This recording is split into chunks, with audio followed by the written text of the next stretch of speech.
오늘 각종 사건, 사고 소식을 전해드리는 포인트 뉴스입니다. 첫 번째 소식입니다. 서울의 한 아파트 공사 현장에서 작업 중이던 노동자가 또 추락해 숨지는 사고가 났습니다. 경기도 안양에서는 상가 건물 화재로 7명이 병원으로 이송됐습니다. 홍정원 기자입니다. 아파트 건설 현장에 119 구급 차량이 들어옵니다. 서울 성동구 GS건설 아파트 신축 공사 현장에서 작업 중이던 50대 노동자가 추락했다는 신고를 받고 출동한 겁니다. 사고가 난 시각은 오전 9시 45분쯤 공사장 건물 15층 높이에서 외벽에 거푸집을 설치하는 작업을 하다 추락한 것으로 전해졌습니다. 50대 노동자는 심정지 상태로 병원으로 옮겨졌지만 끝내 숨졌습니다. 경찰은 정확한 사고 원인을 조사 중입니다. 물에 잠긴 상가 건물 1층으로 소방대원들이 들어갑니다. 오전 8시 40분쯤에 경기도 안양시의 한 상가 건물 음식점에서 불이 났습니다. 불은 40여 분 만에 꺼졌지만 7명이 연기를 흡입해 병원으로 옮겨졌습니다. 상가 이용객 120명은 옥상과 지상층으로 대피했습니다. 경찰과 소방당국은 상가 음식점에서 불이 난 것으로 보고 화재 원인을 조사 중입니다. 경기도 파주시의 한 위험물 취급업장에선 근로자 2명이 화학물질에 노출돼 병원으로 옮겨졌습니다. 오전 10시쯤 탱크 청소를 하던 작업자 1명이 추락하며 먼저 화학물질에 노출돼 화상을 입었고 동료 근로자가 구조 과정에서 또다시 화학약품에 노출됐습니다. 소방당국은 고용노동부와 파주시청에 사고 사실을 통보했습니다. 오전 7시쯤엔 서부간선 지하도로 일찍 방향에서 차량 화재가 발생해 1시간 반가량 양방향 도로가 통제됐습니다.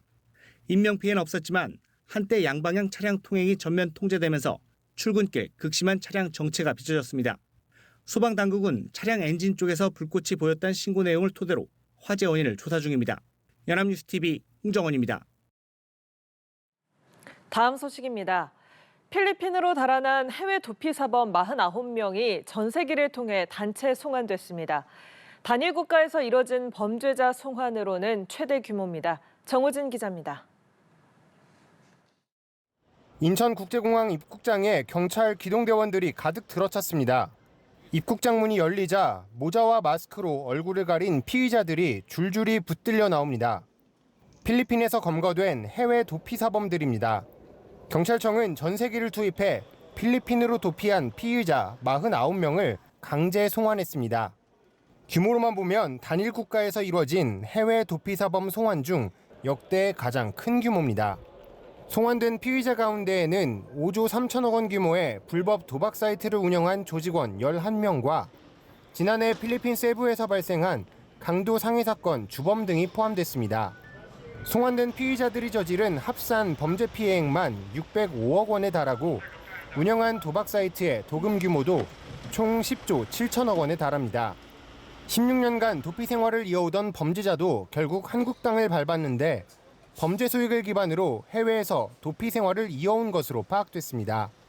4개월여간 준비를 하면서 모든 변수에 대해서 완벽히 준비를 해왔었습니다. 그래서 다행히 특별한 변수가 없었고.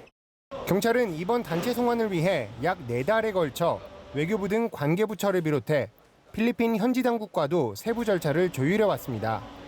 또 해외 도피 사범의 수가 급증하고 있는 만큼 인터폴 사무총국을 비롯해 해외 법 집행기관과의 공조를 강화한다는 계획입니다.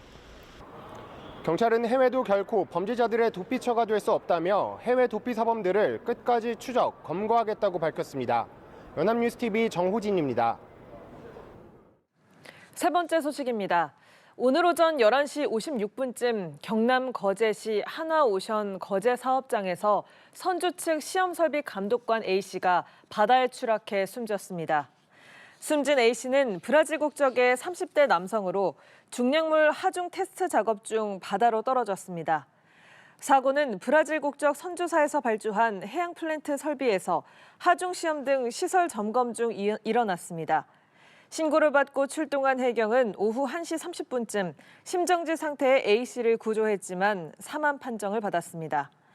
해경은 시험 작업 중 구조물이 휘면서 추락한 것으로 보고 정확한 경위를 조사하고 있습니다. 마지막 소식입니다. 폐암으로 숨진 유치원 조리 실무사가 순직을 인정받은 사례가 처음으로 나왔습니다. 충청북도 교육청은 최근 인사혁신처가 유치원 조리실무사 고 이영미 씨에 대한 공무수행 중 사망, 즉 순직 결정을 통보했다고 오늘 밝혔습니다. 충북 음성의 한 유치원 급식실에서 10년 넘게 근무한 이 씨는 폐암으로 휴직한 뒤 요양치료 중 지난해 세상을 떠났습니다. 도교육청은 이 씨의 순직을 기려 오는 8일부터 닷새 동안 추모 기간을 운영하고 내년부터는 모든 조리 종사자들을 대상으로 희망하면 폐암 검진을 받을 수 있도록 할 방침입니다.